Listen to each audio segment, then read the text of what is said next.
সুবহানাল্লাহ, সুবহানাল্লাহ, সুবহানাল্লাহ, সুবহানাল্লাহ। আসসালামু আলাইকুম। ওয়ালাইকুম আসসালাম। ভালো আছেন ভাই?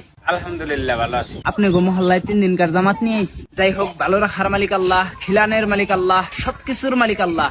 তো হে আল্লাহর শুকরিয়া আদায় করে নেই, সবাই বলি আলহামদুলিল্লাহ। আলহামদুলিল্লাহ।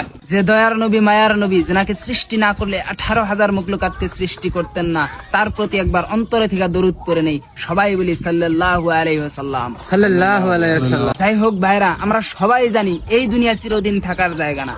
আমাদের সবাইকে একদিন এই দুনিয়া ছেড়ে চলে যেতে হবে। তো আমরা আখিরাতের জন্য কিছু অর্জন করে নিই। তো মসজিদে দিনের কথা চলতেছে, আপনি কি আল্লাহর রাস্তায় 10টা মিনিট সময় দিতে পারবেন? ইনশাআল্লাহ হুজুর মাগরিবের সময় যাবো।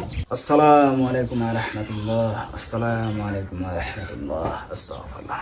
আমিনুল, এ তালিমের সময় হয়েছে, যাও তালিম করো। সানিদুল, আজকে তুমি ইস্তেকবালে যাও। আল্লাহ তাআলা বলেছেন তোমরা শান্তিপ্রিয় হও। ইসলাম শব্দের অর্থই হয়েছে শান্তি। ইসলামে কোনোদিনও বলে না তোমরা খারাপ কাম করার জন্য জিহাদ করো। ইসলামে বলে তুমি যদি একজন মানুষকে খুন করলা, যেন তুমি পুরো মানব জাতিকেই খুন করলা। ইসলামে বলে আমাদের সব ধর্মের মানুষকে সম্মান করতে হবে, সবার সঙ্গে মিলে থাকতে হবে, ভ্রাতৃত্ববোধ বজায় রাখতে হবে। তুমি জিহাদ করো, তুমি তোমার ভিতরে থাকা খারাপ গুলো দূর করার জন্য জিহাদ করো।